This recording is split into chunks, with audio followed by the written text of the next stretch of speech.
3 दिन 3 तिथियां 3 बार 3 नक्षत्र 3 घड़ी 3 पल, जिसमें बाबा शूल भी धारण करते हैं। और शूल अकेले धारण नहीं करते महाराज, जो धतूरा होता है ना, दर्शन करें धतूरे के, कांटे कांटे सा होता है धतूरा, तो वो धतूरे के साथ में बाबा शूल धारण करते हैं, बेलपत्री के शूल को। ये बहुत बहुत आनंदमय कथा है महाराज जी, जिसके जीवन में हमेशा कांटे ही मिले हैं। बेटी बड़ी हुई तो घर में मायके में दुख देखा, और मायके से गई ससुराल में तो ससुराल में दुख देखा। ससुराल में भी दुख देखने के बाद में भी पति को बहुत कुछ काम खुलवाया, बहुत धंधे खुलवाए, नौकरी लगवाई, पर वो पति बार बार छोड़ कर आ गया, बार बार तकलीफ भोग रहा है, बार बार कष्ट भोग रहा है। फिर थोड़े दिन काम करता है, थोड़े दिन छूट जाता है, फिर व्यापार में बढ़ता है, फिर छूट जाता है, फिर कोई दुकान खुलवाई, थोड़े दिन अच्छी चली, फिर वापस वहीं घर पर आकर बैठ गया। अर्थात उसके जीवन में वो शूलता चल रही है।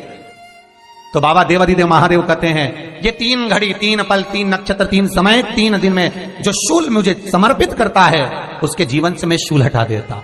वो 3 दिन लिखे स्कंद पुराण में। महाराज, बैसाख महीने में जो प्रदोष आती है, बैसाख के महीने में बहुत ध्यान से सुनना भाई, जो अपनी जिंदगी से बहुत तंग आ गए हो, परेशान हो गए हो, कष्टमय जीवन जी रहे हो, बहुत दुखी हो गए हो, उनके लिए ये स्कंद पुराण का चरित्र फिर मिले ना मिले, आप प्रेम से सुनिए भाव से। पहला, बैसाख महीने की प्रदोष,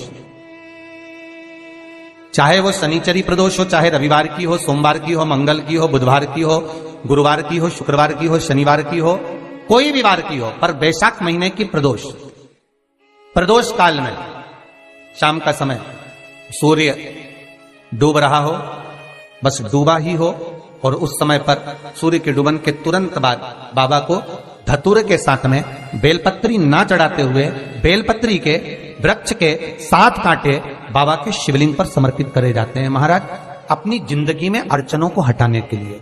फिर आप जिस व्यापार में उतरे, जिस व्यवसाय में उतरे, जिस नौकरी में उतरे, आप दिल से करें, आपको तरक्की मिलेगी। आप हार नहीं सकते, नीचे नहीं आ सकते, उन्नति पर ही चढ़ेंगे। एक वैशाख मास की प्रदोष। दूसरा, शिवरात्रि के दिन मध्याह्न का समय महाराज, जो बड़ी शिवरात्रि होती है माघ की, बड़ी शिवरात्रि के अंतर्गत मध्याह्न का समय, दोपहर के ठीक 12 बजे, चाहे फिर वो कोई भी दिन हो महाराज, शिवरात्रि जिस दिन पड़ रही हो, उस दिन भी धतूरे के साथ बाबा को 7 कांटे बेलपत्री के वृक्ष के समर्पित होते हैं महाराज। इसमें आप ये वाले जो कांटे हैं, जो शिवरात्रि के दोपहर 12 बजे वाले हैं, अगर कोई मदिरा पीने वाला हो, व्यसन में डूबने वाला हो, कोई जुआ खेलने वाला हो, कोई गलत वैश्यावृत्ति करने वाला, या अपने मार्ग से विचलित कोई व्यक्ति है, उसके लिए भी ये कांटे बहुत काम आते हैं महाराज। दूसरा, पार्वती, तेरे द्वारा तेरे नयन अश्रु से जो प्रगटा हुआ बेल का वृक्ष है, द्वितीय शूल मैं वहां धारण करता हूं। तृतीय शूल, तीसरा शूल जो वर्णन करा गया महाराज, भगवान श्रावण के महीने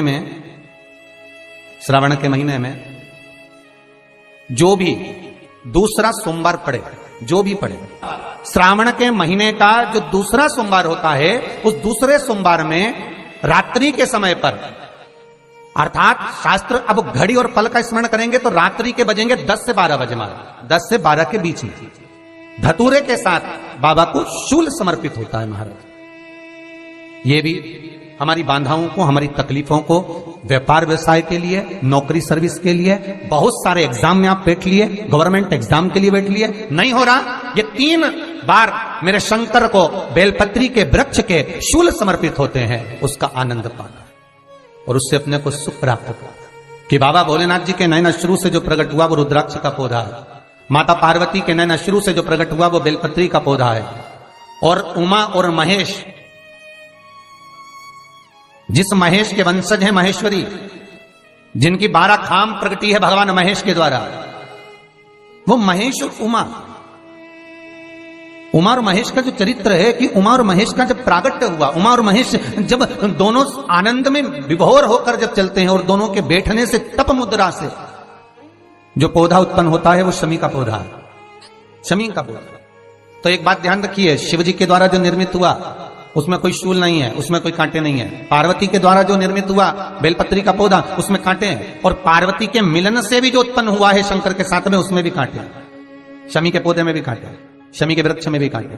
तो पार्वती जी स्कंद पुराण में एक प्रश्न कर रही हैं भोलेनाथ जी से कि प्रभु मुझे ये बताओ कि आपके द्वारा जो निर्मित हुआ उसमें शूलता नहीं है,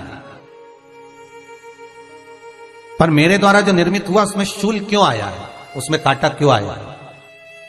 थोड़ा सा माताओं, मेरी जीजियों, आपको थोड़ा बुरा तो लगेगा इस प्रसंग को सुनकर, पर लग जाए, पर आज कथा निकली है तो सुन लो है? कि शिवजी जिस रुद्राक्ष को उत्पन्न कर रहे हैं उसमें शूलता नहीं है, पर पार्वती जी जो संग में मिली हैं उसमें भी शूलता है, और पार्वती के द्वारा जो प्रकट हुआ बेलपत्र उसमें भी शूलता है। तो भगवान महादेव बोलते हैं, पार्वती मैं तुझे कुछ कहूं और कहने पर तुझे तेरे हृदय में कोई बात चुभे, शूल लगे तो मुझे ठीक नहीं लगेगा। नहीं नहीं नहीं, आप कहिए प्रभु, मैं सुनने के लिए तैयार हूं, आप तो बोलो कि कारण क्या है। भगवान कहते हैं, पार्वती बस अंतर इतना है, नारी का जो स्वभाव होता है, स्त्री का जो स्वभाव होता है, उसके हृदय में छोटी छोटी बात के शूल बहुत होते हैं।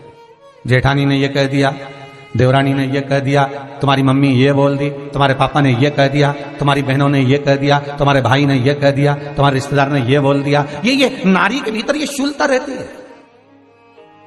तो पार्वती जी बोली कि जितना तप आपने करा उतना तप मैंने करा, और जितनी साधना आपने करी उतनी साधना मैंने करी, और जितना आराधना दिल से आपने करी उतनी आराधना दिल से मैंने करी, फिर इसमें शूलता कहां से आ गई? भगवान शिव बोले, बस पार्वती बात इतनी सी है कि जब मैं आराधना करने बैठता हूं तो मेरी दृष्टि में सम्मुख में कुछ नहीं होता।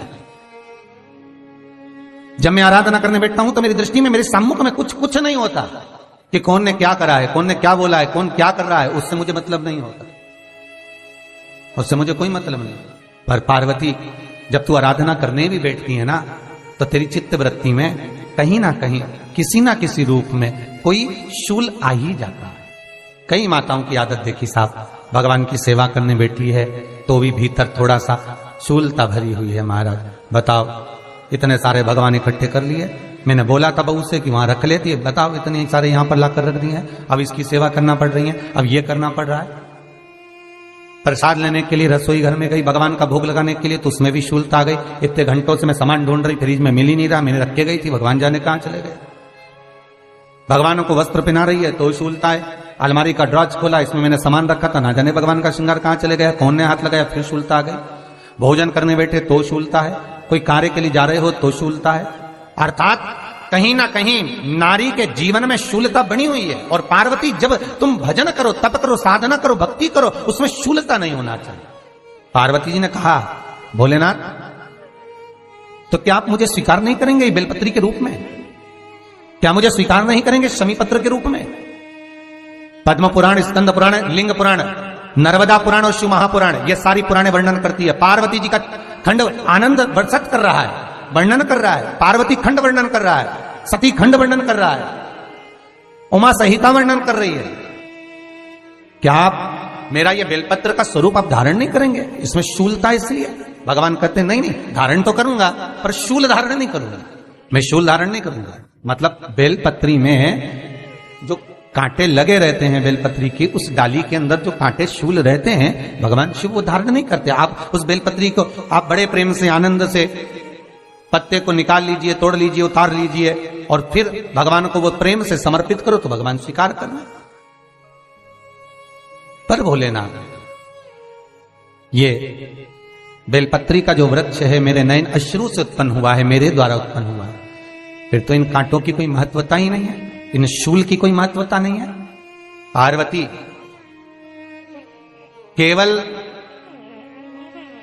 3 दिन ऐसे रहेंगे, 3 बार ऐसे रहेंगे, 3 तिथियां ऐसी रहेंगी, 3 समय ऐसा रहेगा जिस समय पर तेरे द्वारा निर्मित शूल को भी शिव धारण करेगा और जगत का कल्याण